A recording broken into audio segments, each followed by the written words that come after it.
বাংলাদেশের সর্বশেষ গুরুত্বপূর্ণ আপডেট সংবাদে আপনাকে স্বাগত। শুরুতেই সংবাদ শিরোনাম, পরে বিস্তারিত। শুরুতেই জানিয়ে দিব, ডিবি হারুন এবং বিপ্লব সহ পুলিশের 187 জনের বিরুদ্ধে অ্যাকশন শুরু। গত 5 আগস্ট শেখ হাসিনা পালিয়ে যাবার পর 187 জন পুলিশের সদস্য এখনও কাজে ফিরেনি। তাদের বিরুদ্ধে অ্যাকশন শুরু করেছে অন্তর্বর্তীকালীন সরকারের প্রধান উপদেষ্টা প্রফেসর ডক্টর মোহাম্মদ ইউনূসের সরকার। জানাবো, ঐক্য গড়তে যোগাযোগ বাড়াচ্ছে ইসলামী দলগুলো। রাজনৈতিক পথ পরিবর্তনের পর ইসলামী দলগুলো কর্মতৎপরতা বাড়াচ্ছে। যার যার অবস্থান থেকে সাংগঠনিক কর্মকাণ্ড জোরদার করছে বিভিন্ন ইসলামী দলগুলো। কেন্দ্র থেকে তৃণমূলে বিভিন্ন কার্যক্রমে ব্যস্ত দলগুলোর নেতাকর্মীরা তারা এবার চায় এ-10 জাতীয় সংসদ নির্বাচনে তারা ইসলামী ভিত্তিক সমস্ত দল একসাথে ভোটের মাঠে লড়তে। এবারে জানাবো, ম্যাজিস্ট্রেট উর্মিকে নিয়ে যা বললেন ঢাবি শিবিরের নেতা। যে নির্বাহী ম্যাজিস্ট্রেট শহীদ আবু সাইদকে সন্ত্রাসী, বিপদগামী, নিজেদের কোন্দলে নিহত ইত্যাদি বলে আখ্যায়িত করেছেন, তারও টাইমলাইন দেখুন। মুজিবের পূজায় পূর্ণ, চেতনায় টইটুম্বর, ওর মধ্যে হিংস্র পাশবিকতা এবং রক্তের পিপাসা একই রকম ভাবে বিদ্যমান, কারণ ওরা শেখ হাসিনার অনুসারী। জানাবো, ভারত ছেড়ে আরব আমিরাতে হাসিনা। বিভিন্ন সংবাদ মাধ্যম দাবি করছে শেখ হাসিনা ভারত ছেড়ে সংযুক্ত আরব আমিরাতে আশ্রয় নিয়েছে। তবে কোনো অনলাইন পত্রিকায় বা কোনো নিউজ মিডিয়া শেখ হাসিনা যে ভারত ছেড়েছেন এ বিষয়ে গুরুত্বপূর্ণ সূত্রের কোনো সংবাদ দিতে পারেনি। এদিকে দুপুরের মধ্যে 6 অঞ্চলে বজ্রসহ বৃষ্টির আভাস। দেশের 6 অঞ্চলের উপর দিয়ে দুপুরের মধ্যে ঝোড়ো হাওয়া সহ বৃষ্টি বা বজ্রসহ বৃষ্টি হতে পারে। মঙ্গলবার 8 অক্টোবর ভোর রাত 5টা থেকে দুপুর 1টা পর্যন্ত দেশের অভ্যন্তরীণ নদীবন্দরের জন্য দেয়া আবহাওয়ার পূর্বাভাসে সব তথ্য জানানো হয়েছে। এবং সর্বশেষ জানিয়ে দিব, যুবলীগ কর্মীকে বিদ্যুতের খুঁটিতে বেঁধে পেটালো বিএনপি নেতারা। বরগুনা তালতলী উপজেলা যুবলীগ কর্মীকে বিদ্যুতের খুঁটির সঙ্গে বেঁধে মারধরের অভিযোগ উঠেছে উপজেলা বিএনপি নেতাকর্মীদের বিরুদ্ধে। বিদ্যুতের খুঁটিতে বাঁধা সুমনের ছবি ইতিমধ্যেই সামাজিক যোগাযোগ মাধ্যমে ভাইরাল হয়েছে। গত সন্ধ্যায় তালতলী বাজারে এই ঘটনা ঘটে। ওই যুবলীগ কর্মীর নাম জাফরুল হাসান সুমন, 30। তিনি তালতলী উপজেলা মুক্তিযোদ্ধা সংসদের সাবেক কমান্ডার মোহাম্মদ মুসলিম উদ্দিন হাওলাদারের ছেলে। প্রিয় দর্শক, এতক্ষণ শুনছিলেন সংবাদ শিরোনাম, এবারে বিস্তারিত। তবে তার আগে বন্ধুরা, অনুরোধ থাকবে এই সংবাদটিতে একটি লাইক দিন। এই চ্যানেলে আপনি নতুন হয়ে থাকলে আমাদের সংবাদটি দেখতে দেখতে চ্যানেলটি সাবস্ক্রাইব করে রাখুন। কমেন্ট করে আপনার মূল্যবান মতামত জানিয়ে দিন বন্ধুরা, আপনি বিশ্বের কোন দেশ থেকে বা বাংলাদেশের কোন স্থান থেকে আমাদের সংবাদটি দেখছেন এবং শুনছেন। এবারে বিস্তারিত। হারুন বিপ্লব সহ পুলিশের 187 জনের বিরুদ্ধে অ্যাকশন শুরু।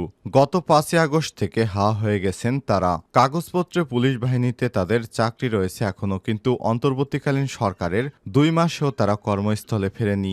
গত 5 আগস্ট আওয়ামী লীগ সরকারের পতনের দিন থেকে গতকাল 7 অক্টোবর পর্যন্ত অদৃশ্য রয়েছে পুলিশের 187 জন সদস্য। এই তালিকায় রয়েছে পুলিশের বহুল আলোচিত ডিআইজি মোহাম্মদ হারুনুর রশিদ, অতিরিক্ত ডিআইজি বিপ্লব কুমার সরকার। অবশ্য এই 2 কর্মকর্তা সহ 187 জন সদস্যের বিরুদ্ধে এরই মধ্যে ব্যবস্থা নেওয়ার প্রক্রিয়া শুরু করেছে পুলিশ সদর দপ্তর। কর্মস্থলে উপস্থিত না হওয়া পুলিশ সদস্যদের মধ্যে একজন ডিআইজি, 7 জন অতিরিক্ত ডিআইজি, 2 জন পুলিশ সুপার, 1 জন অতিরিক্ত পুলিশ সুপার, 5 জন সহকারী পুলিশ সুপার, 5 জন পরিদর্শক, 14 জন উপপরিদর্শক ও সার্জেন্ট, 9 জন সহকারী উপপরিদর্শক, 7 জন নায়েক, 136 জন কনস্টেবল রয়েছে। পুলিশ সদর দপ্তরের দায়িত্বশীল এক কর্মকর্তা কালবেলাকে বলেছেন, এরই মধ্যে পুলিশের ওই 187 সদস্যের বেতন স্থগিত করা হয়েছে। তাদের বিরুদ্ধে আইনগত প্রক্রিয়া শুরু হয়েছে। কেন তারা কর্মস্থলে উপস্থিত হচ্ছে না, নিয়ম অনুযায়ী এজন্য তাদের শোকজ করা হবে। সন্তোষজনক জবাব না পেলে তাদের বিরুদ্ধে বিভাগীয় ব্যবস্থা নিয়ে ধাপে ধাপে চূড়ান্ত ব্যবস্থা নেওয়া হবে। ওই কর্মকর্তা জানায়, এই তালিকার মধ্যে বেশ কয়েকজনের বিরুদ্ধে ছাত্র জনতার অভ্যুত্থান দমনে গুলি করে হত্যার ঘটনায় একাধিক মামলা রয়েছে। যাদের বিরুদ্ধে মামলা রয়েছে তাদের বিষয়ে ব্যবস্থা নিতে সহজ হবে। ঐক্য গড়তে যোগাযোগ বাড়াচ্ছে ইসলামী দলগুলো, দৃশ্যমান অগ্রগতি নেই। রাজনৈতিক পথ পরিবর্তনের পর ইসলামী দলগুলোর কর্মতৎপরতা বাড়ছে।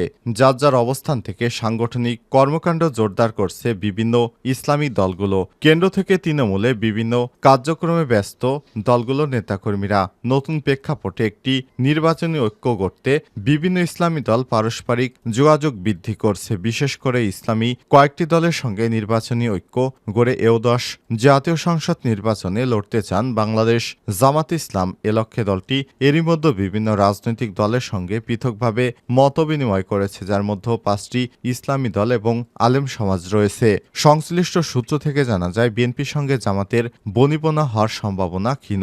এমনটা বিবেচনায় নিয়ে জামাতের নীতি নির্ধারকেরা অন্যান্য ইসলামী দলের সঙ্গে একটি নির্বাচনী ঐক্য করতে চাইছেন। এই লক্ষ্যে দলটি যোগাযোগ বাড়িয়েছে। তবে নির্বাচনী ঐক্য গড়ার বিষয়টি এখনও দৃশ্যমান নয়। চূড়ান্ত রূপ নিতে আরও সময় লাগতে পারে বলে সূত্র থেকে জানা গেছে। চরমোনাই পীরের দল ইসলামী আন্দোলন বাংলাদেশ সহ কয়েকটি দলের নেতারা জানান, জামাতের সঙ্গে তাদের আদর্শগত কিছু মতানৈক্য রয়েছে, যে কারণে ঐক্য করতে বিলম্ব হচ্ছে। কিন্তু জাতির বৃহত্তর স্বার্থে ইসলামী দলগুলোকে ঐক্য গড়তে কোনো বাধা হবে না।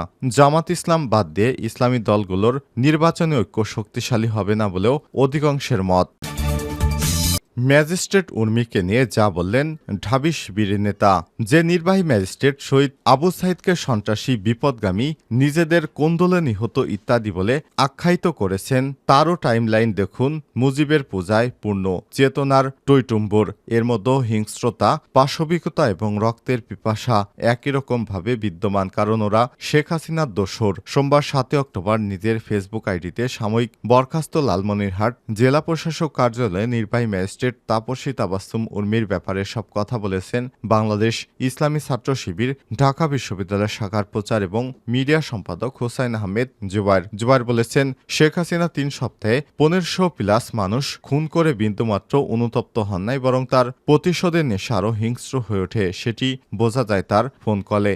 এখনও তিনি তালিকা করে রাখতে বলেন, শিক্ষা দিবেন বলে। এ সময় তিনি বলেন, শেখ হাসিনার অনুসারীরাও এরকম সাইকো জানোয়ার সদৃশ। এ কারণে তাদের কোনো অনুশোচনা বা লজ্জাবোধ নেই। ওদের শুধু আক্ষেপ, আরও বেশি মানুষ মারতে পারলে বোধহয় ক্ষমতায় ছাড়তে হতো না। জুবায়ের আরও বলেন, আমাদের জাতীয় জীবনের প্রতিটি অধ্যায় আমাদের কাছে মর্যাদার, কিন্তু তাকে পুঁজি করে ক্ষমতার প্রতিদ্বন্দ্বী কিংবা ভিন্ন মতলম্বী অথবা সাহসী প্রতিবাদী ছাত্র জনতাকে খতম করার যে ঘৃণ্য রাজনীতি আওয়ামী লীগ সরকার শুরু করেছিল, জনগণ তার ইতি টেনে দিয়েছে। সকল অপরাধী এই ম্যাজিস্ট্রেটের মতো সকল সহযোগীর বিচার নিশ্চিত করে ন্যায় বিচার প্রতিষ্ঠার মাধ্যমেই নতুন বাংলাদেশ এগিয়ে যাবে। এর আগে গত শনিবার 5 অক্টোবর ফেসবুকে একটি পোস্ট করেন নির্বাহী ম্যাজিস্ট্রেট তাপসী তাবাসসুম উর্মি। সেই পোস্টে তিনি লিখেছেন, সাংবিধানিক ভিত্তিহীন অন্তর্বর্তীকালীন সরকারের প্রধান উপদেষ্টা বলেছেন, রিসেট বাটনে পুশ করা হয়েছে, অতীত মুছে গেছে। রিসেট বাটন ক্লিক করে দেশের সব অতীত ইতিহাস মুছে ফেলেছেন তিনি। এতই সহজ, কাউকে কাউন্টডাউন শুরু হয়ে গেছে আপনার মহাশয় ইত্যাদি। এরপর উর্মি তার পোস্টে লিখেছেন, আবু সাইদ নাকি একজন সন্ত্রাসী। জুলাইয়ে নিহত আবু সাইদকে নিয়ে তার এ ধরনের কথাবার্তায় নেটিজনদের মনে প্রভাব ফেলেছে। উর্মি লিখেছেন, মানে কত বড় বোকার স্বর্গে আছি এইটা শুধু চিন্তা করি। আবু সাইদ বিশৃঙ্খলা সৃষ্টিকারী সন্ত্রাসী একটা ছেলে, যে কিনা বিশৃঙ্খলা করতে গিয়ে নিজেদের দলের লোকের হাতেই মারা পড়ল, সে নাকি শহীদ। এটাও এখন মানা লাগবে। এ সমস্ত আজেবাজে কথা লিখে তিনি দেশকে উত্তপ্ত করে ফেলেছেন। ভারত ছেড়ে আরব আমিরাতে হাসিনা। প্রথমে সামাজিক যোগাযোগ মাধ্যমে অসমর্থিত সূত্র কেউ দাবি করছিল যে বাংলাদেশের পলাতক প্রধানমন্ত্রী শেখ হাসিনা ভারত থেকে অন্য কোনো দেশে আশ্রয় নিয়েছে। কিন্তু গতকাল বাংলাদেশের একটি বেসরকারি স্যাটেলাইট চ্যানেল অনলাইন পোর্টালে প্রকাশিত এক সংবাদে বলা হয়েছে, শেখ হাসিনা ভারত থেকে মধ্যপ্রাচ্যের দেশ সংযুক্ত আরব আমিরাতে গেছেন। ওই সংবাদে উল্লেখ করা হয়েছে, দেশটির আজমাইন শহরে তিনি আশ্রয় নিয়েছেন বলে ধারণা করা হচ্ছে। হাসিনা সেখানে উঠেছেন বলে ধারণা করা হচ্ছে। সংবাদে আরও দাবি করা হয়, শেখ হাসিনা ভারত ছেড়েছেন বলে কয়েকটি সূত্র নিশ্চিত করেছে। কোন প্রেক্ষাপটে এবং কি শর্তে শেষমেশ আরব আমিরাতের আজমাইন শহরে শেখ হাসিনাকে আশ্রয়ের অনুমতি দিয়েছে সে সম্পর্কেও সুনির্দিষ্ট কোনো তথ্য এখনও নিশ্চিত করে বলতে পারেনি কোনো মিডিয়া।